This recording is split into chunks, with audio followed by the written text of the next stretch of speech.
কি ঘুম ভাঙে চোখ মেলে দেখি নিশুতি রাত সূর্যোদয় অনেক দেরি তোমারও জেগেছে কি সত্তা নাকি ইতিহাসে বন্দি বহু দূর পথ দিচ্ছ পাড়ি যে দেখো তোমার আঁচলে স্বপ্ন আশঙ্কা এক সুতায় গাঁথা নোনা জলের সন্তরণ যেন নকশিকাঁথা জীবনের অঙ্কে পুরুষ সংখ্যা মাত্র কেবলে যোজন বিয়োজন হিসেবের গরমিল নারী মেলে নিয়াজ দক্ষিণের সমীকরণ দক্ষিণের সমীকরণ। জানো আমার সাথে একটু কথা বলার জন্য কত মেয়ে ফোন নিয়ে সারা রাত বসে থাকে। তোমার সমস্যাটা কি? স্যার আমার কোনো সমস্যা নেই স্যার, আমার দেরি হয়ে যাচ্ছে স্যার, প্লিজ। প্লিজ বাংলা মদ ফতার চলে না, এই শিক্ষিত পোলাপানেরা গাঞ্জা মাঞ্জা খাই একেবারে শেষ। আরে এর লিগেই তো কইতাছি স্পিরিটের লগে লগে একটু পানি মিশাই দিলে পরিমাণেও বাড়তো, বেচ্চাও একটু লাভ করতে পারতাম। দেইস আমরা যেটা খাই ওইটার মধ্যে আবার পানি না মিশায় দেয়। আরে আমার ভাইপুরটা বেয়াই সাহেব তো কিছুই খাচ্ছেন না। এখনো তো বিয়েই হয়নি, আর হবে বলেও মনে হচ্ছে না। এভাবে বলবেন না আপা, মেয়েটা চাকরি করে, রাস্তায় তো যানজট লেগেই থাকে, তা তো আপনারা জানেনই। দেরি যখন হচ্ছে মেয়েটা দেখেই যাই না। একটা পুডিং দিয়ে খান। আরে এত করে যখন বুঝছে তখন একটু না খেয়ে গেলে কেমন দেখা। রাক্ষস একটা। এই এত সব কি দরকার ছিল?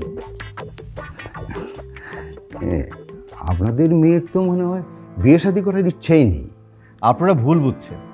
অফিসে চাকরি করলে তো টাইমলি সবাইকে অফিসে যেতে হয়, কিন্তু টাইমলি অফিস থেকে ফেরা খুবই মুশকিল। আমাদের হবু জামাই বাবাজিও তো চাকরি করে। বারবার জামাই বেয়াই এসব কেন বলছেন বলুন তো? আগে সম্বন্ধটা হোক তারপর তো, নাকি? আর তাছাড়া আমার ছেলে আপনার মেয়ের মতো যেন তেন এক্সিকিউটিভ নয়, ও একটা কোম্পানির সিইও। একমাত্র মালিক ছাড়া ওকে কেউ আটকাতে পারে না।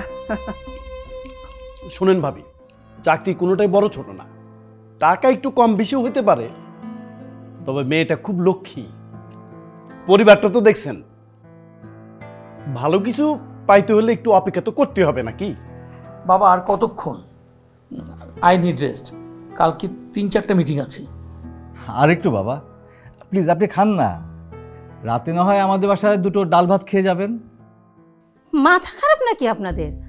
আপনারা দেখছি সারা রাতের প্ল্যান করে রেখে দিয়েছেন। আপা মনে হয় খুব রেগে গেছেন। আমি ক্ষমা চাচ্ছি আপা, একটু শান্ত হন। এই তো মেয়েটা চলেই আসবে।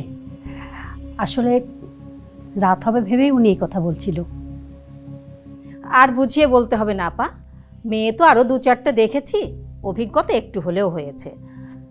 এমনভাবে কোথাও আমাদের বসে থাকতে হয়নি।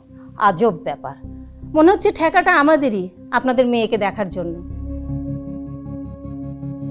আপনাদের মেয়ে না জানি কোন বিশ্ব সুন্দরী, দেখি একটু দেখেই যাই।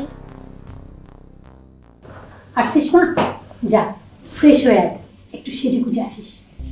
সময় নেই মা, নকল দেখার থেকে আসল দেখা অনেক ভালো।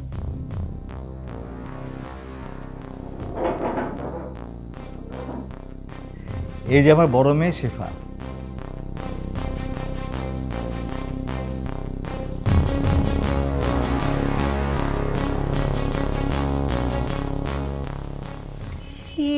মা তো ভীষণ কালো।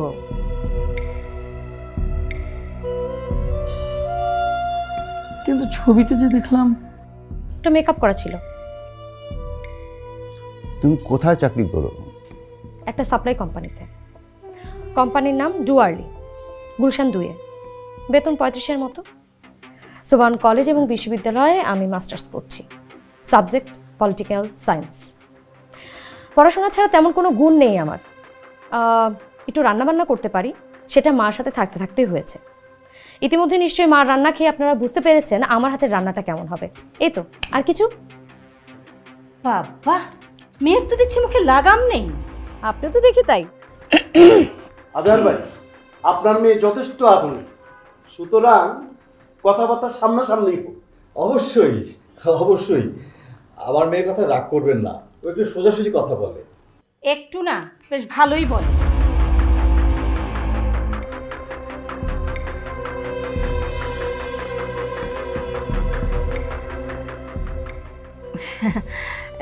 মানে হয়েছে কি, আপনাদের মেয়ে আমাদের পছন্দ হয়েছে।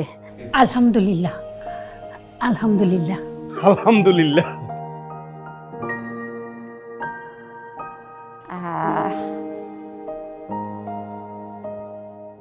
আজহার ভাই, আপনাদের মেয়েকে যে খুব পছন্দ হচ্ছে তা না, পরিবার বলে তো একটা কথা আছে।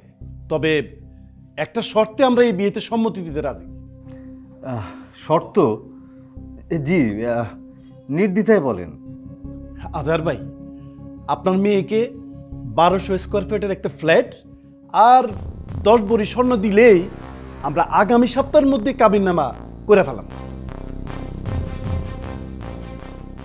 দেখুন, আমি একটা ছোটোখাটো চাকরি করি, এত কিছু তো দিতে পারবো না, কিছু স্বর্ণ হয়তো। দেখুন, না পারলে নাই, কিন্তু দয়া করে দয়া ভিক্ষা করবেন না। আপনারা একটু ভেবে চিন্তে দেখুন। আমরা এখন উঠব। দাঁড়ান দাঁড়ান দাঁড়ান, আমার সম্বন্ধে তো জানলেন, আপনার ছেলে সম্পর্কে আমার জানতে হবে না? শেফা, তুই ঘরে যা। আসো, ও ঘরে নিয়ে যাও তো। আপু প্লিজ, জীবনটা আমার। তুমি নিশ্চয় তোমার মেয়েকে বিক্রি করতে চাও না, বিয়ে দিতে চাও। তুমি কি চাও আমি সারা জীবন একটা ব্যাকবোন লেস ছেলের সাথে জীবন কাটাবো? তোমার তাই ধারণা? এই মেয়ে, মুখ সামলে কথা বলো। ওকে, সামলে কথা বলছি। এই যে, আপনার নাম কি যেন? কি আশ্চর্য, আপনি বোবা নাকি? আপনার নামটা কি? সুজন মাহমুদ। কোথায় চাকরি করেন? ওগুলো তোমার বাবা মায়ের কাছ থেকে জেনে নিও। কেন? আপনারা তো আমার সম্পর্কে সবকিছু জানার পরেও আবারও আমার কাছ থেকে জানতে চেয়েছেন, তাহলে আমি কেন জানবো না? তো আপনি কোন কোম্পানিতে জব করেন? Perfect group and industry. কোথায় এটা? গুলশান 2। মদ সিগারেট খাওয়ার অভ্যাস আছে? জি। আজহার সাহেব, অনেক হয়েছে। আমাদেরকে এভাবে অপমান করার মানেটা কি? একজন পিতা যে কিনা নিজেকে কন্যা দায়গ্রস্ত পিতা মনে করছে, কোথায় তাকে বোঝাবেন তা না, উল্টো তার কাছে যৌতুক দাবি করছেন, শর্ত দিচ্ছেন। শোনেন, ছেলের বউ কিনতে পাওয়া যায় না, সম্বন্ধ করে বিয়ে করিয়ে তারপর ঘরে তুলতে হয়। আপনাদের মেয়ে তো দেখি বেশি পণ্ডিত। আর আপনারা সবাই গণ্ডমূর্খ। 20 সেকেন্ড, এই 20 সেকেন্ডের মধ্যে আপনারা সবাই এই বাড়ি থেকে বের হয়ে যাবেন, বিদায় হবেন। আর কখনো কোনোদিন যেন এই বাড়ির আশেপাশে আপনাদেরকে কাউকে না দেখি, মনে থাকবে? আর যদি আমি কোনোদিন শুনি অন্য কোনো মেয়েকে আপনারা এইভাবে যৌতুকের শর্ত চাপিয়ে দিচ্ছেন, তাহলে কিন্তু সবাইকে জেলের ভাত খাইয়ে ছাড়বো আমি, ইনফ্যাক্ট আপনার সিইও পুত্রধনকেও। মনে থাকবে? Time start now. ঠিক 20 সেকেন্ড পরে আমি পুলিশকে ফোন করব। কি কিসব কথা বলছিস? হ্যাঁ, চলো। মেয়ে তো না, একেবারে আগুনের গোলা। মা, মেয়ে নয়, ছেলে। ছেলে তো নয়, যেন আগুনেরই গোলা। চলো চলো।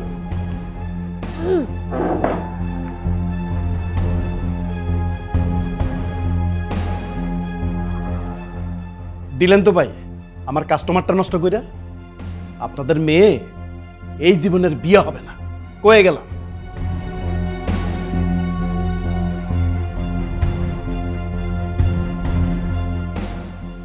আজ বুঝলাম আমার শেফা মেয়ে নয়, একজন মানুষ, সাচ্চা মানুষ। আমি তোর বিয়ে নিয়ে আর কোনোদিন কোনো কথা বলবো না। তোর যত খুশি তত পড়াশোনা কর। একটা ছেলের বদলে একটা মেয়ে যে সমাজ সংসার পাল্টে দিতে পারে সেটা প্রমাণ করে দে মা। আমিও তো এতদিন ধরে এই কথাই বোঝাচ্ছিলাম তোমাকে, আমার কথা তো তুমি কানেই নাও না। আরে চোখের সামনে শেখের বেটিকে দেখেও কি বুঝো না? শেখ হাসিনা চাইতে বড় প্রমাণ পৃথিবীতে আর কি আছে? মা, ওই লোকটা না ইশারায় আমার কাছে আমার মোবাইল নাম্বার চাচ্ছিল। কি? হ্যাঁ, আর কেমন ড্যাব ড্যাব করে আমার দিকে তাকাচ্ছিল। তুই কি নাম্বার দিয়েছিস? আমি আবার কখন দিলাম? আরে লম্পটে গোষ্ঠী বিদায় হয়েছে, খুব ভালো হয়েছে। আসমা বেগম, খিদে পেয়েছে, খেতে দাও। মা তুই রুমে যা, যে ফ্রেশ হয়ে একসঙ্গে এক ভাত খাবো।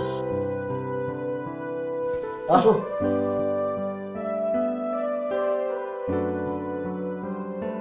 এক চামচ এটা খেলে তোমাকে টিপসটা দেব, নাও বাবা।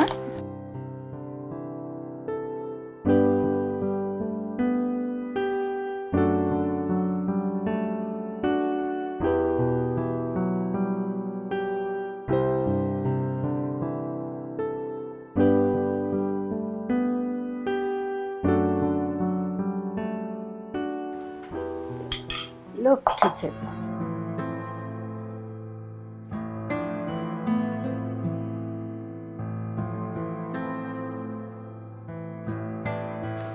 দেখি বাবা, একটু হাতটা ভেতরে দাও, এটা পাশে থাকো, খাবে যখন তখন খুলে নিও। এখন একটু চোখ বন্ধ করো তো শোনা।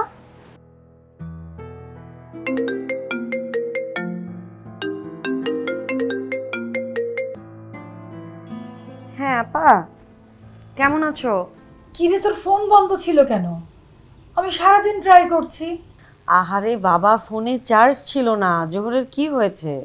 আর বলিস না, জ্বর একবার কমছে একবার বাড়ছে। আর তোর দুলাভার পরিচিত এক কাশেম ডাক্তার আছে, সে কি অ্যান্টিবায়োটিক দেয়, খেলে জ্বর কমে আবার জ্বর আসে। আমি না কিছুই বুঝতে পারছি না, আমার খুব খারাপ লাগছে। ছেলেটা কিছুই খেতে পারছে না, শুকিয়ে কেমন কাঠ হয়ে গেছে। জানিস সারাদিন ছোট মা করে। আচ্ছা শান্ত হও আপা, মা বলেছে আমাকে সবটা। জোহর কই এখন? এই তো আমার পাশেই আছে, এই মাত্র স্যুপ খাইয়ে দিলাম। ওকে একটু ফোনটা দেয়া যাবে এখন? কথা বল বাবা। ছোট মা কথা বলো। ছোট মা কবে আসবে জিজ্ঞেস করো। হ্যালো। ওলে বাবা, আমার বাবুই পাখিটা কেমন আছে? এখন কেমন লাগছে বাবা? ছোট মা আমার জ্বর সেরে যাবে বাবা, এই তো কটা দিন, তারপরে তুমি আবার খেলবে, দৌড়বে। আব্বু খেলতে দেয় না। ওহরে, আব্বু খেলতে দেয় না? কি করে? বাবা বলে পড়ো। আচ্ছা ঠিক আছে, আমি এসে বাবাকে আচ্ছা করে বকে দেব, কিন্তু সেই অবধি তুমি কিন্তু একদম দুষ্টুমি করবে না, ঠিকমতো খাবে, ঘুমোবে, ঠিক আছে? তুই করতে ছোট মা, তোমার কাছে যাব। এই তো বাবা, আমি কালই তোমার কাছে হাজির হয়ে যাব ইনশাআল্লাহ। আসবে তো? অবশ্যই আসবো বাবা, আমি আমার বাবাইটার কাছে না এসে থাকতে পারি? এবার লক্ষ্মী ছেলের মতো ঘুমাও তো দেখি, আমার লক্ষ্মী বাবাটা। তুমি আসবে কিন্তু? আসবো বাবাই, আসবো। তুমি এখন ঘুমাও, ঘুমাও বাবা, একটু ঘুমাও, চোখ বন্ধ করো। হ্যাঁ উৎসা বল। আপা, ওর গলাটা এমন শোনালো, শরীরটা কি বেশি খারাপ করেছে নাকি? কিছুই তো খেতে চায় না, মাত্র স্যুপটা জোর করে খাওয়ালাম, মুখে রুচি নেই কোনো। তো দুলাভাই ওকে ঢাকায় আনছে না কেন? ঢাকায় এত বড় বড় ডাক্তার আছে, ওর তো ব্লাড টেস্ট করাতে হবে, করিয়েছে? আরে কোনো টেস্টই করানো হয়নি। আমি কিছু বললেই তো দুলাভাই বলে ঘরে বসে বসে তুমি শুধু আজাইরা চিন্তা করো, তোমার চিন্তা করার কাজ নেই, যা চিন্তা করার আমি করব। এই বলে বলে না 2 মাস চলে গেল, কোনো কিছুই হলো না। আমার ছেলেটা ভালো হচ্ছে না, তারপরে সেই একই ডাক্তার ডেকে আনবে। কিছু মনে করো না আপা, তোমার জামাইটা না হাড়ে হাড়ে বদমাস, কারোর কথা কানে তুলবে না, নিজে একটা গো ধরে বসে থাকে সব সময়, আর বাচ্চাটাকে খেলতে দেয় না কেন? ওকে কোরআনে হাফেজ বানাতে চায় ওর বাবা, যত অল্প বয়সে হাফেজ বানাবে ততই নাকি ভালো, বিশ্ব রেকর্ড করবে।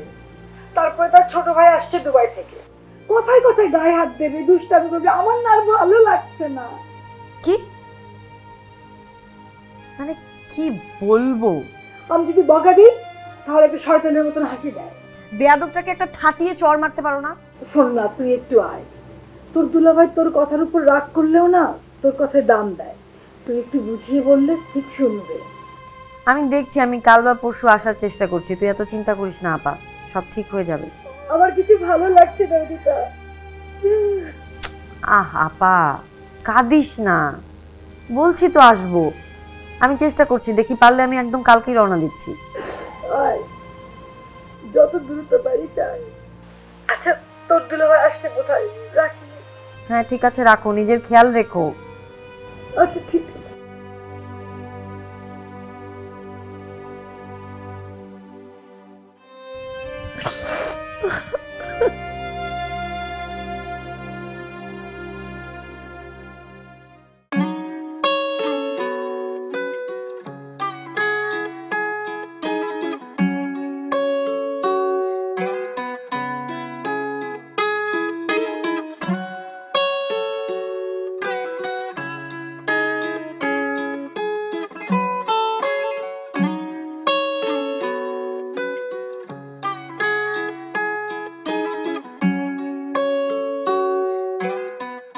আপু,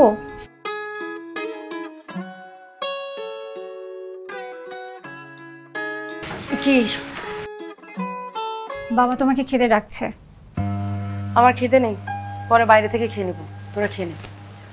সবসময় তুমি এই কথা বলো, একদিন সবার সাথে খেলে কি হয় আপু? আমি তোদের সাথে বেমানান। কে বলেছে? মা? কেউ বলেনি। সব কথা বলতে হয় না, কিছুটা বুঝে নিতে হয়। তুমি ভুল বুঝেছো আপু। হয়েছে, যা, তোকে আর পাকনামি করতে হবে না, খেয়ে নে।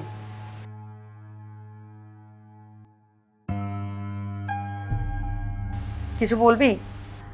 আমার কলেজের বেতন আর প্রাইভেট টিউটরের ফিটা এখনো দেওয়া হয়নি আপু। কেন? আমি তো মাসের প্রথমে মাকে সবকিছু হিসেবে বুঝিয়ে দিয়েছি। মানে কি বাজার করে সব খরচ করে ফেলেছে। কত লাগবে তোর? কলেজের বেতন 2000 আর প্রাইভেট টিউটরের হচ্ছে 5000, মোট 7000 হলেই হবে।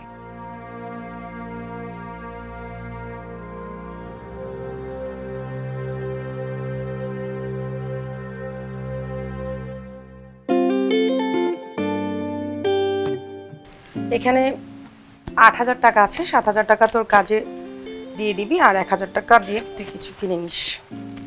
থ্যাংক ইউ আপু। আপু, তোমাকে একটু জড়িয়ে ধরতে পারি?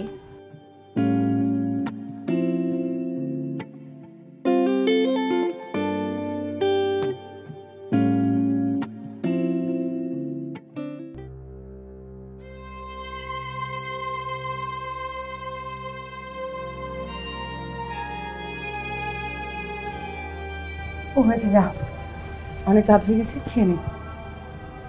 ঠিক আছে আপু।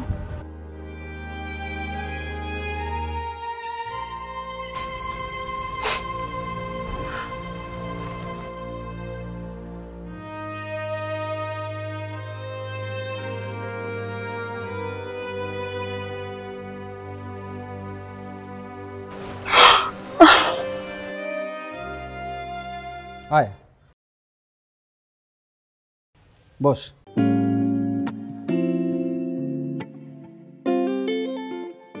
দোস্ত, কেন ডেকেছে তুই কি জানিস? আরে বাবা, জানলে কি আমি তোকে বলতাম না? সেটাও ঠিক। আচ্ছা, একটু পানি খাবি? পানি খাবি? আচ্ছা, একটু দাঁড়া।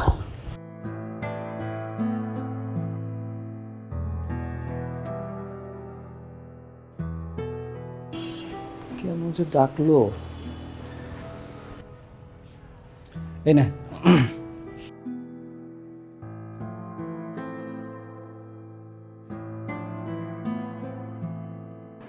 দোস্ত সত্যি করে বল না, তুই কি আসলেই কিছু জানিস না? দেখ, ইয়ার কি মারিস না।